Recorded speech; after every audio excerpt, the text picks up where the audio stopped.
Hi, my name is Nick and this is the Mitsubishi Pajero Sport, and it's an off-road capable family four-wheel drive that is a little bit more affordable compared to other rivals, and it's been on sale for quite some time now. But why exactly are people still buying it? Well, in this detailed review I'm going to talk about everything you need to know. So before we start, please like, share, subscribe, and let's get straight into the review. Right, before you walk into the showroom, what are some of the key things that you need to know? Well, firstly, the current generation Pajero Sport has been on sale since 2015, and it was recently updated in late 2024 as an MY25, but recently discontinued due to Australian design and regulation rules. But there is plenty of MY25 stock available at showrooms, and compared to a Ford Everest, Toyota Fortuner and an Isuzu MU-X, the Pajero Sport is one of the more affordable family four-wheel drives that you can buy.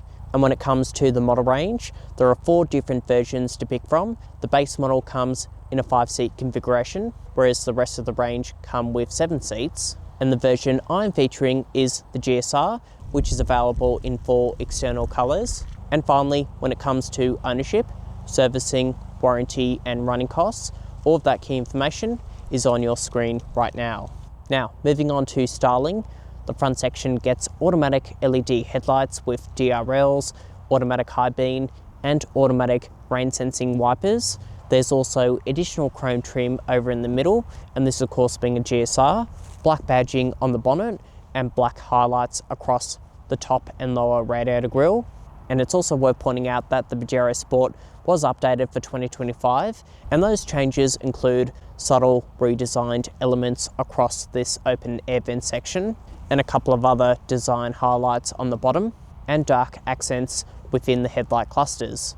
And finally, for off-roading, you've got steel underbody protection with a couple of recovery points, 218mm of ground clearance, and a 700mm wading depth through water. And now moving on to the side view, the GSR gets 18-inch gloss black alloy wheels that are wrapped in thick profile all-terrain tyres, and there are also front and rear disc brakes, and down on that bottom section, thick durable side steps.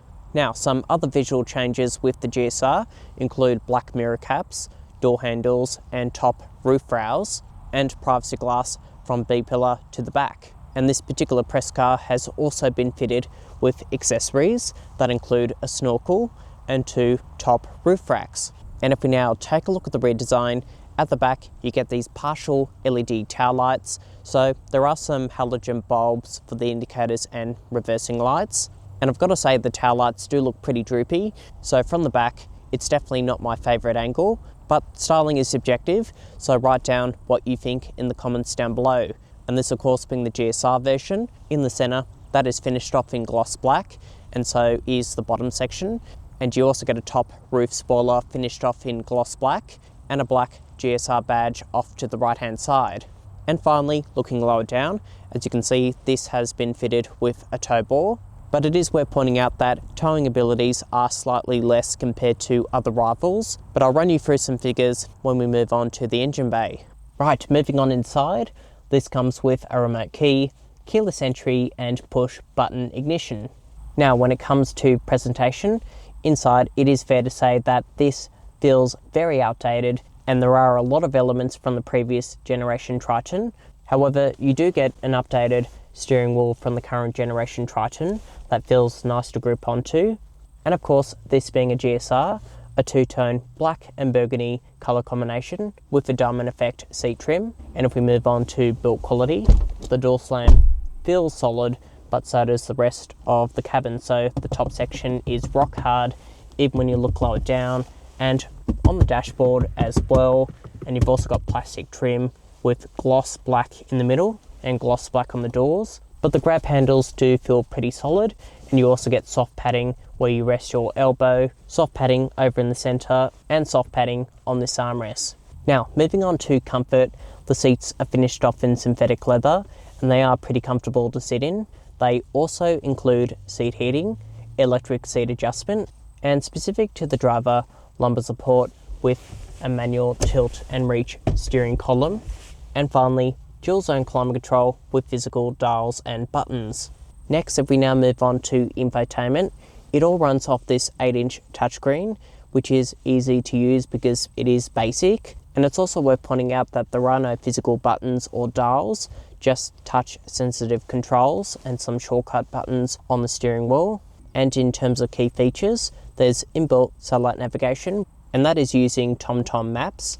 There's also voice recognition, and for media functions, this GSR gets an 8-speaker sound system, AM, FM, DAB radio, USB audio and USB video, an HDMI port down the bottom here, and when it comes to smartphone integration, this gets both Apple CarPlay and Android Auto, which are both wired.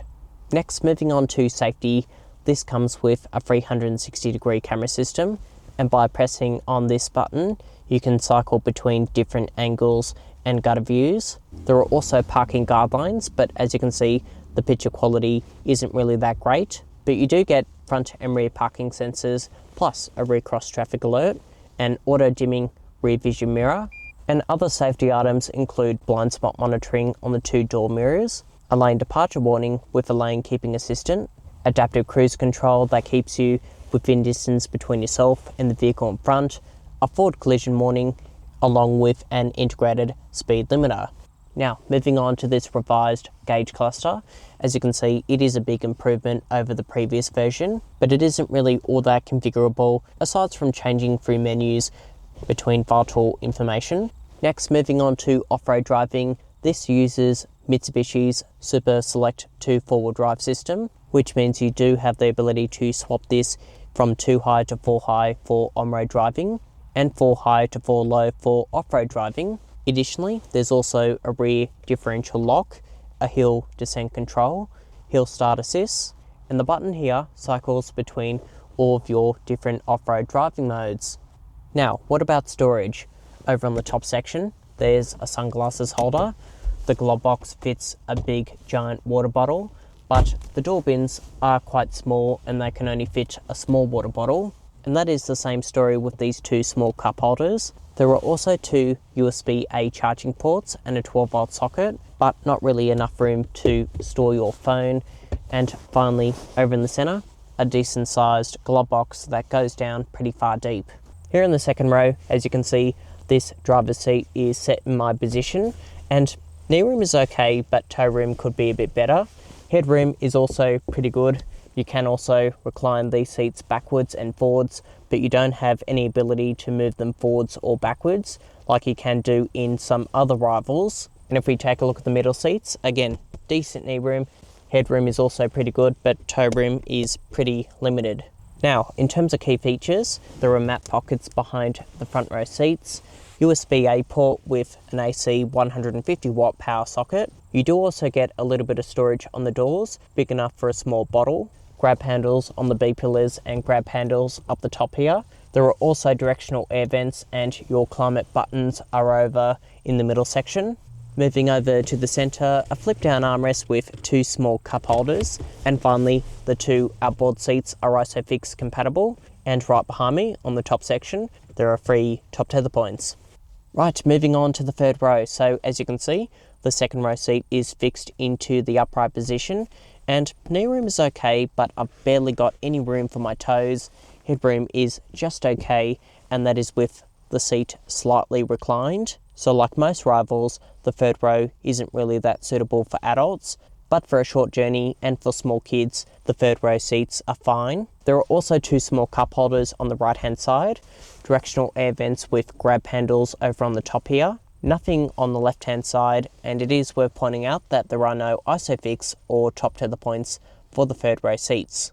Let's now talk about boot space. So all model grades, except for the entry level, get an automatic power tailgate. And with the third row in place, as you can see, there is enough room for your shopping bags, school bags, and everything else you want to carry on a short journey. But it is worth pointing out that there is a load lip here, but you do have some underfloor storage to keep items separated. There are also tie-down hooks to keep items secure, a 12-volt socket off to the right-hand side, and of course a full-size spare tyre underneath the vehicle.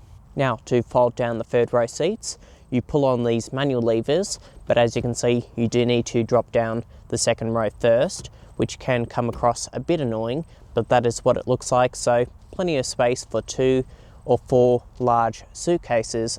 And to fold down the second row seats, you've got to walk over to the back seats, do that process again, and that is what it looks like on the screen. And finally, for all the key specifications about boot volume, again, everything you need to know is on your screen right now. Right, moving on to the powertrain. Under the bonnet features a 2.4 litre turbocharged diesel engine, which is paired to a 6-speed automatic and linked with Mitsubishi's Super Select 2 four-wheel drive system. And when it comes to towing abilities, it is down compared to the rest of the segment at 3,100 kilograms for a brake towing capacity. And all of the other key specifications are on your screen right now. And for off-road facts, front and rear departure angles, waiting depth, again, all of that key information is on your screen.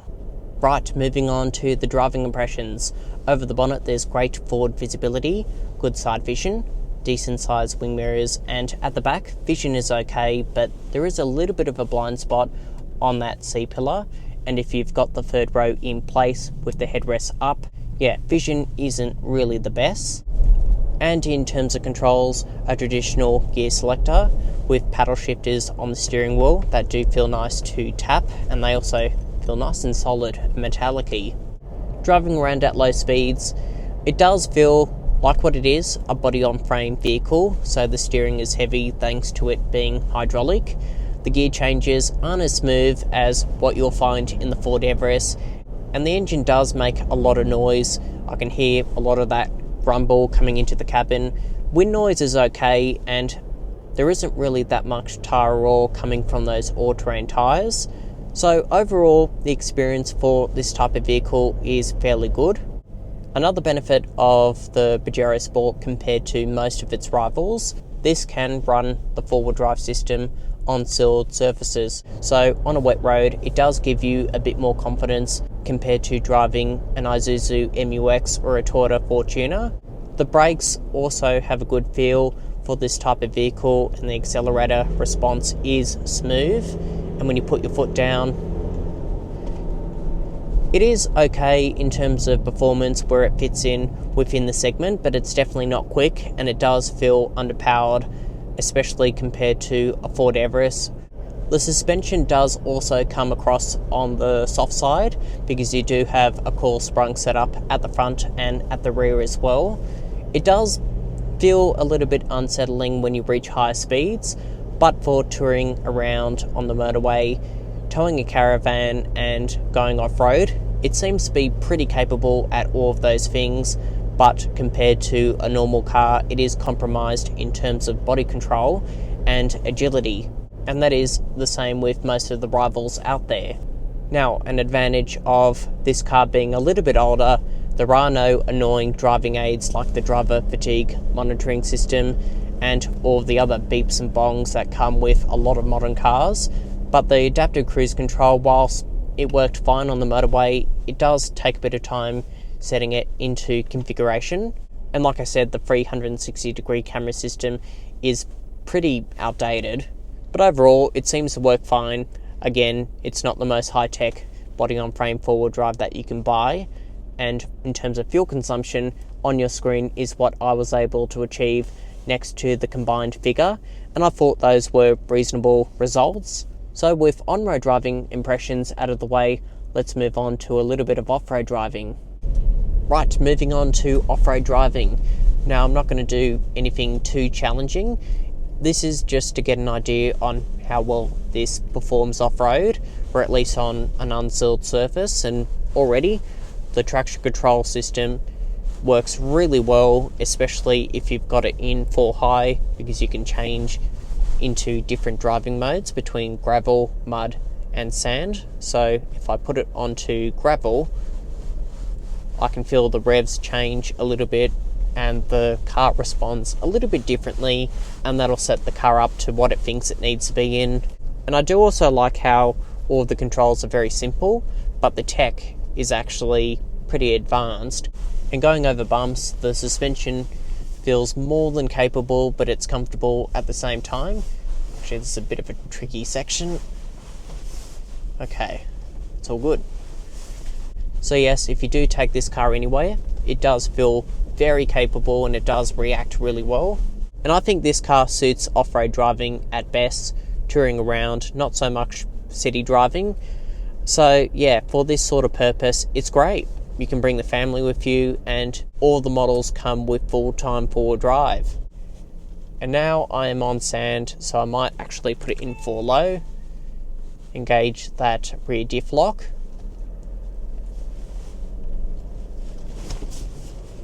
Okay, yep, almost had a bit of slip. Nice. I have also taken this off-road during the media launch back in October last year, and going up sharp inclines, rough terrains, a little bit of sand driving. All the Pajero Sports we had were pretty capable. So yes, for a 4-wheel drive vehicle, it's fantastic. So with my driving impressions out of the way, let's now wrap up with a verdict. So then, what is my final verdict on the Mitsubishi Pajero Sport? Well, it is off-road capable, it does offer plenty of value, but it does feel agricultural when it comes to the presentation and driving capabilities. So, although not perfect, but still a good option to consider. But tell me in the comments down below, would you go for this or something else?